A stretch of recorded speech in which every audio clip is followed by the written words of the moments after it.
ಬೋಧಿಸಿದಂತಹ ಬೋಧನೆಗಳ ಬಗ್ಗೆ ಅಥವಾ ತ್ರಿರತ್ನಗಳ ಬಗ್ಗೆ ನೀವು ಹಿಂದಿನ ಕ್ಲಾಸಿನಲ್ಲಿ ತಿಳಿದುಕೊಂಡಿರಿ.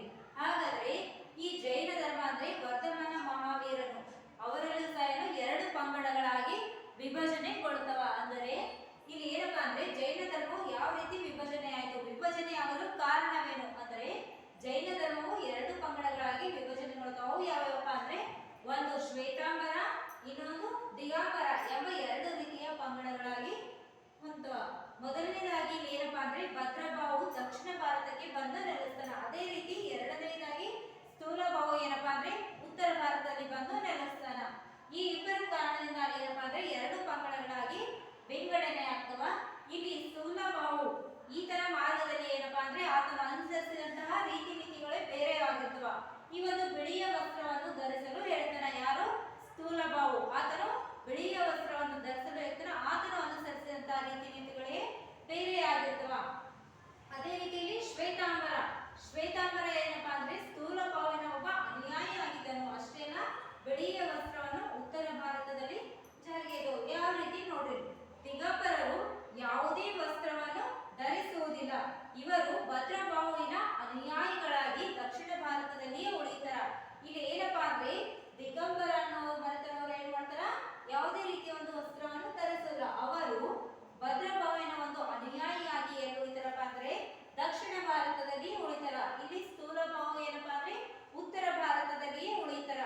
ಈ ರೀತಿಯಾಗಿ ಶ್ವೇತಾಂಬರ ಮತ್ತು ದಿಗಂಬರ ಎಂಬ ಪಂಥಗಳನ್ನು ಹುಟ್ಟಿಕೊಂಡವು. ಇಲ್ಲಿ ಬಿಳಿಯ ವಸ್ತ್ರವನ್ನು ತೊಡುವಂತ ಜನರಿಗೆ ಪಾರ್ಶ್ವನಾಥನ ಅನುಯಾಯಿಗಳಾಗಿದ್ದರು.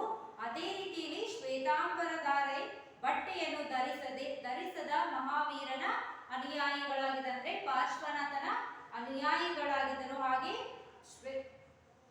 ಬಿಳಿಯ ವಸ್ತ್ರವನ್ನು ಧರಿಸುವಂತಹ ಅನುಯಾಯಿಗಳು ಯಾರು? ಪಾರ್ಶ್ವನಾಥನ ಅನುಯಾಯಿಗಳಾಗಿದ್ದರು. ಅದೇ ರೀತಿ ಶ್ವೇತಾಂಬರಧಾರರೆ ಬಟ್ಟೆಯನ್ನು ಧರಿಸಿದ ಮಹಾವೀರನು ಅನುಯಾಯಿಗಳಾಗಿದ್ದರು. ಈ ರೀತಿಯಾಗಿ ದಿಗಂಬರರು ಎನಿಸಿಕೊಂಡರು.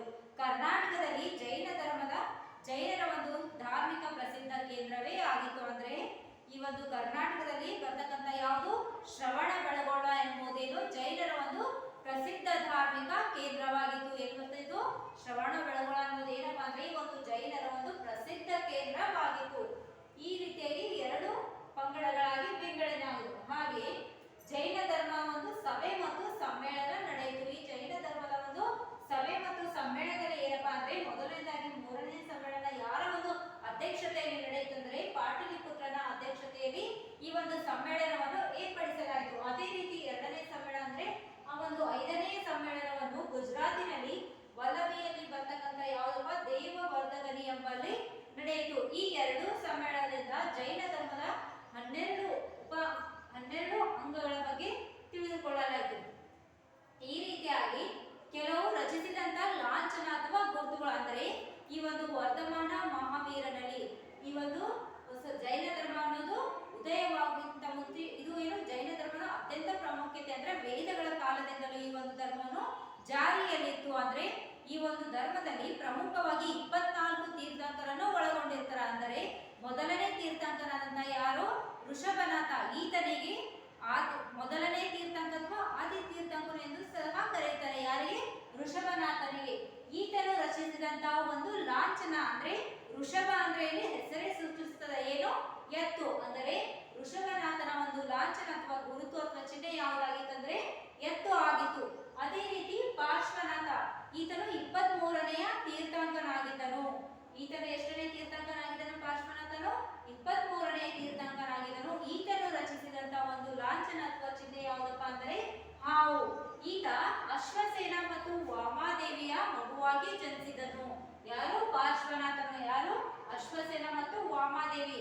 ಕೆಲವು ಪುಸ್ತಕಗಳಲ್ಲಿ ಪ್ರಭಾವತಿ ಎಂದು ಸಹ ಕರೆಯುತ್ತಾರೆ. ಅಂದ್ರೆ ಈ ಎರಡು ಹೆಸರುಗಳು ಒಂದೇ, ವಾಮಾದೇವಿ ಮತ್ತು ಪ್ರಭಾವತಿ. ಈತನಿಗೆ ಜನಿಸಿದಂತ ವ್ಯಕ್ತಿ ಯಾರು ಅಂದ್ರೆ ಪಾರ್ಶ್ವನಾಥ. ಈತನು ರಚಿಸಿದಂತ ಒಂದು ಗುರುತು ಅಥವಾ ಚಿಹ್ನೆ ಯಾವುದಪ್ಪ ಅಂದರೆ ಹಾವು. ಅಂದರೆ ಈತನು ರಾಜಭಾರ ಮಾಡಿದಂತ ರಾಜ್ಯ ಯಾವುದು? ಬನಾರಸ್. ಅಂದ್ರೆ ಈಗಿನ ಒಂದು ವಾರಣಾಸಿಯಲ್ಲಿ.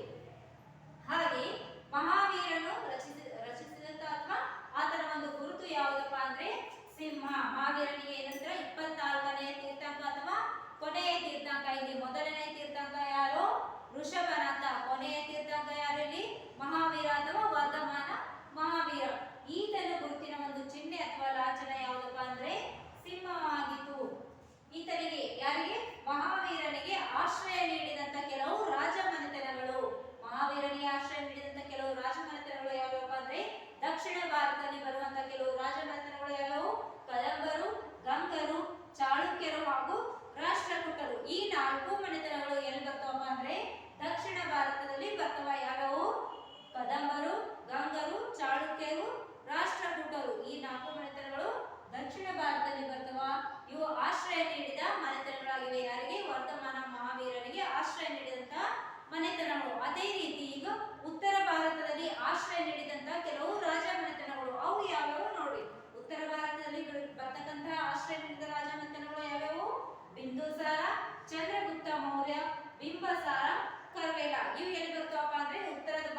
ಹಾಗೆ ಮಹಾವೀರನ ಒಂದು ಈ ಮಹಾವೀರನ ಅಂದ್ರೆ ಆತನ ಒಂದು ಜಯಂತಿಯನ್ನು ಏನು ಅತ್ಯಂತ ವಿಜೃಂಭಣೆಯಿಂದ ಆಚರಿಸಲಾಯಿತು. ಹೀಗೆ ಶ್ರವಣ ಬೆಳಗೋಳ ಅನ್ನೋದು ಏನಪ್ಪಾ ಅಂದ್ರೆ ಅಲ್ಲಿ ಯಾರ ಮೂರ್ತಿ ಇತ್ತು, ಒಂದು ಮಹಾವೀರನ ಒಂದು ಮೂರ್ತಿಯಾಯಿತು. ಇದು ಒಂದು ಜೈನರ ಒಂದು ಏನಪ್ಪಾ ಪ್ರಸಿದ್ಧ ಧಾರ್ಮಿಕ ಕೇಂದ್ರವಾಗಿತ್ತು. ಯಾವುದು ಶ್ರವಣ ಬೆಳಗೋಳ ಅನ್ನೋದು ಏನಪ್ಪಾ ಅಂದ್ರೆ ಜೈನರ ಒಂದು ಪ್ರಸಿದ್ಧ ಧಾರ್ಮಿಕ ಕೇಂದ್ರವಾಗಿತ್ತು. ಅದೇ ರೀತಿಯಲ್ಲಿ ಕೊನೆಯದಾಗಿ ಏನಪ್ಪಾ ಅಂದ್ರೆ ಮಹಾಜನಪದ ಹಾಗೂ ಗಣರಾಜ್ಯದ ಬಗ್ಗೆ, ಇದ್ರ ಬಗ್ಗೆ ಮಹಾಜನಪದ ಹಾಗೂ ಗಣರಾಜ್ಯದ ಬಗ್ಗೆ ನಾವು ತಿಳಿದುಕೊಳ್ಳೋಣ. ಅಂದ್ರೆ ಇಲ್ಲಿ ಮಹಾಜನಪದ ನಾವೀಗ ಅಂದ್ರೆ 2500 ವರ್ಷಗಳ ಹಿಂದಕ್ಕೆ ಹೋಗೋಣ. ಅಂದ್ರೆ ಕ್ರಿಸ್ತಶಕ ಎಷ್ಟು 2500 ವರ್ಷಗಳ ಹಿಂದಕ್ಕೆ ಹೋದಾಗ ಅಲ್ಲಿ ಒಂದು ಬುದ್ಧನ ಕಾಲವಿತ್ತು. ಅವಾಗ ಏನಪ್ಪಾ ಅಂದ್ರೆ ಅಲ್ಲಿ ಬುದ್ಧನ ಕಾಲವಿತ್ತು. ಆ ಕಾಲದಲ್ಲಿ ಇದ್ದಂತ ಮನೆತನಗಳು ಯಾವ್ಯಾವು, ಸಿಂಧು ಗಂಗಾ ನದಿಯ ಬಯಲಿನಲ್ಲಿ 16 ಚಿಕ್ಕ ಪುಟ್ಟ ರಾಜ್ಯಗಳಿದ್ದವು. ಯಾವಾಗ ಕ್ರಿಸ್ತಶಕ 2500 ವರ್ಷಗಳ ಹಿಂದೆ ಹೋದಾಗ ಅಲ್ಲಿ ಬುದ್ಧನ ಕಾಲದಲ್ಲಿದ್ದಂತ ಕೆಲವು ಮನೆತನಗಳು ಅಥವಾ ಸಿಂಧು ಗಂಗಾ ನದಿಯ ಬಯಲಿನಲ್ಲಿ ಏನಪ್ಪಾ ಅಂದ್ರೆ ಸಣ್ಣ ಪುಟ್ಟ ರಾಜ್ಯಗಳಿದ್ದವು, ಚಿಕ್ಕ ಪುಟ್ಟ ಏನಿದವು ರಾಜ್ಯಗಳಿದ್ದವು. ಇವು ಬೌದ್ಧರ ಸಾಹಿತ್ಯದಲ್ಲಿ ಇವುಗಳನ್ನು ಮಹಾಜನಪದಗಳೆಂದು ಕರೆಯುತ್ತಿದ್ದರು. ಆ ಒಂದು ಸಿಂಧು ನದಿ ಬಯಲಿನಲ್ಲಿದ್ದಂತಹ ಕೆಲವು ಸಣ್ಣ ಪುಟ್ಟ ರಾಜ್ಯಗಳಿಗೆ ಬೌದ್ಧರ ಕಾಲದಲ್ಲಿ ಏನಂತ ಕರೆಯುತ್ತಿದ್ರು ಅಂದ್ರೆ ಇವುಗಳನ್ನು ಬೌದ್ಧರ ಸಾಹಿತ್ಯದಲ್ಲಿ ಇವುಗಳನ್ನು ಮಹಾಜನಪದವೆಂದು ಕರೆಯಲಾಗಿತ್ತು. ಅವುಗಳಲ್ಲಿ ಅಂದ್ರೆ ಆ ಒಂದು ರಾಜ್ಯದಲ್ಲಿ ಅವುಗಳಲ್ಲಿದ್ದಂತ ಕೆಲವು ರಾಜ್ಯಗಳ ಹೆಸರು ನೋಡ್ರಿ ಯಾವ್ಯಾವು, ಮಗಧ, ಕೌಸಲ್ಯ ಮತ್ತು ವಸ್ತ ಎಂಬ ಮಹಾಜನಪದರ ಒಂದು ಪ್ರಾಮುಖ್ಯವಾಗಿದ್ದವು. ಯಾವ್ಯಾವ ರಾಜ್ಯಗಳು, ಮಗಧ, ಕೌಸಲ್ಯ ಮತ್ತು ವಸ್ತ ಎಂಬ ಮಹಾಜನಪದರ ಒಂದು ಪ್ರಮುಖವಾಗಿದ್ದವು. ಅಲ್ಲಿ ರಾಜರ ಆಳ್ವಿಕೆ ಇತ್ತು. ಆ ಒಂದು ಪ್ರದೇಶದಲ್ಲಿ ಏನಪ್ಪಾ ಅಂದ್ರೆ ಕೆಲವು ರಾಜರ ಒಂದು ಆಳ್ವಿಕೆಯು ಇತ್ತು. ಇಲ್ಲಿ ಗಣರಾಜ್ಯಗಳು ಅಂದ್ರೆ ಈಗಿನ ಕಾಲದಲ್ಲಿ ಯಾವ ರೀತಿ ಗಣರಾಜ್ಯವಿತ್ತಲ್ಲ, ಹಿಂದಿನ ಕಾಲದಲ್ಲಿ ಒಂದು ಗಣರಾಜ್ಯ ಎಂಬ ಪದ್ಧತಿಯನ್ನು ಇತ್ತು. ಇದೇ ಕಾಲದಲ್ಲಿ ಹಲವಾರು ರಾಜ್ಯಗಳಲ್ಲಿ ಜನಪ್ರತಿನಿಧಿಗಳ ಒಂದು ಆಳ್ವಿಕೆ ಇತ್ತು. ಅಲ್ಲಿ ಸಹ ಏನು ಆ ಒಂದು ಗಣರಾಜ್ಯ ಸಂದರ್ಭದಲ್ಲಿ ಹಲವಾರು ರಾಜ್ಯ ಪ್ರತಿನಿಧಿಗಳ ಒಂದು ಆಳ್ವಿಕೆಯು ಸಹ ಅಲ್ಲಿ ಕಂಡು ಬರ್ತಾ ಇತ್ತು. ಅವುಗಳನ್ನೇ ಏನೆಂದು ಕರೆಯುತ್ತಿದ್ದರು, ಗಣರಾಜ್ಯವೆಂದು ಕರೆಯುತ್ತಿದ್ರು. ಅಂದ್ರೆ ಆ ಒಂದು ಪ್ರತಿನಿಧಿಗಳ ಒಂದು ಆಳ್ವಿಕೆ ಕಾಲಕ್ಕೆ ಏನೆಂದು ಕರೆಯುತ್ತಿದ್ರು ಅಂದ್ರೆ ಗಣರಾಜ್ಯ ಪ್ರತಿನಿಧಿ ಎಂದು ಕರೆಯುತ್ತಿದ್ದರು. ಹೀಗೆ ಗಣರಾಜ್ಯಗಳಲ್ಲಿ ಪ್ರಮುಖವಾದುದು ಅಂದ್ರೆ ಆ ಒಂದು ಗಣರಾಜ್ಯದಲ್ಲಿ ಬಹು ಪ್ರಮುಖವಾದುದು ಯಾವ್ಯಾವಪ್ಪ ಅಂದ್ರೆ ವಜೆ. ಈಗ ಅದನ್ನು ಏನೆಂದು ಕರೆಯುತ್ತಾರೆ ಅಂದ್ರೆ ರುಚಿ ಗಣರಾಜ್ಯವೆಂದು ಕರೆಯುತ್ತಾರೆ. ಗಣರಾಜ್ಯ ಅದು ಹಲವಾರು ಗಣರಾಜ್ಯಗಳನ್ನು ಒಳಗೊಂಡಿದ್ದಂತಹ ಒಕ್ಕೂಟವಾಗಿತ್ತು. ಇಲ್ಲಿ ಏನಪ್ಪಾ ಅಂದ್ರೆ ವಜೆ ಅನ್ನೋದು ಅಂದ್ರೆ ಈಗ ಏನಂತ ಕರೀತಾರೆ, ಅದಕ್ಕೆ ರುಚಿ ಗಣರಾಜ್ಯವೆಂದು ಕರೆಯುತ್ತಿದ್ದರು. ಅದರಲ್ಲಿ ಹಲವಾರು ಗಣರಾಜ್ಯಗಳ ಒಂದು ಒಳಗೊಂಡಿದ್ದಂತಹ ಒಂದು ಒಕ್ಕೂಟವಾಗಿತ್ತು. ಬಿಹಾರದ ವೈಶಾಲಿ ಪಟ್ಟಣವು ಅದರ ರಾಜಧಾನಿಯಾಗಿತ್ತು. ಯಾವುದು, ವಜೆ ಎಂಬ ಗಣರಾಜ್ಯವು ಅಂದ್ರೆ ಈಗಿನ ಏನಪ್ಪಾ ಅಂದ್ರೆ ಬಿಹಾರದಲ್ಲಿ ಬರ್ತಕ್ಕಂಥ ಯಾವುದು ವೈಶಾಲಿ ಪಟ್ಟಣವು ಅದರ ಒಂದು ರಾಜಧಾನಿಯಾಗಿತ್ತು. ವಜೆಯ ಒಂದು ರಾಜಧಾನಿ ಯಾವುದಾಗಿತ್ತಪ್ಪ ಅಂದ್ರೆ ಬಿಹಾರದ ವೈಶಾಲಿ ಪಟ್ಟಣದ ಒಂದು ರಾಜಧಾನಿಯಾಗಿತ್ತು. ವಜೆಯ ಒಕ್ಕೂಟದಲ್ಲಿ ಹಿರಿಯರು ಮತ್ತು ಕಿರಿಯರು ಸದಸ್ಯರುಗಳನ್ನು ಒಳಗೊಂಡಿರು. ಈ ವಜೆ ಅನ್ನುವ ಒಂದು ಒಕ್ಕೂಟದಲ್ಲಿ ಆ ಒಂದು ಸಭೆಯಲ್ಲಿ ಏನಪ್ಪಾ ಅಂದ್ರೆ ಹಿರಿಯರು ಮತ್ತು ಕಿರಿಯರ ಒಂದು ಸಭೆಯನ್ನೇ ಒಳಗೊಂಡಿತು. ಆ ಒಂದು ಸಭೆಯ ಆಳ್ವಿಕೆಯಲ್ಲಿ ನಡೆಸುತ್ತಿದ್ದರು. ಸಭಾ ಸದಸ್ಯರು ರಾಜ ಎಂದು ಸಂಬೋಧಿಸಲಾಗುತ್ತಿತ್ತು. ಅಲ್ಲಿದ್ದಂತ ಒಂದು ಸಭಾ ಸದಸ್ಯರಿಗೆ ಏನಂತ ಕರೆಯುತ್ತಿದ್ರು ಅಂದ್ರೆ ರಜಾ ಎಂದು ಸಂಬೋಧನೆ ಮಾಡಲಾಗುತ್ತಿತ್ತು. ಸಭೆಯ ಒಕ್ಕೂಟದಲ್ಲಿ ಸಂಬಂಧಪಟ್ಟಂತ ಎಲ್ಲಾ ಪ್ರಮುಖ ವಿಷಯಗಳನ್ನು ಚರ್ಚೆ ಮಾಡ್ತಿದ್ದರು. ಅಂದ್ರೆ ಆ ಒಂದು ಸಭೆಯ ಒಕ್ಕೂಟದಲ್ಲಿ ಎಲ್ಲಾ ಒಂದು ಪ್ರಮುಖ ವಿಷಯಗಳ ಒಂದು ಚರ್ಚೆ ಅಂದ್ರೆ ಆ ಒಂದು ಸಭೆಗೆ ಸಂಬಂಧಪಟ್ಟಂತ ಎಲ್ಲಾ ವಿಷಯಗಳ ಬಗ್ಗೆ ಚರ್ಚೆಯನ್ನು ಮಾಡ್ತಾ ಇದ್ದರು. ಧನ್ಯವಾದ.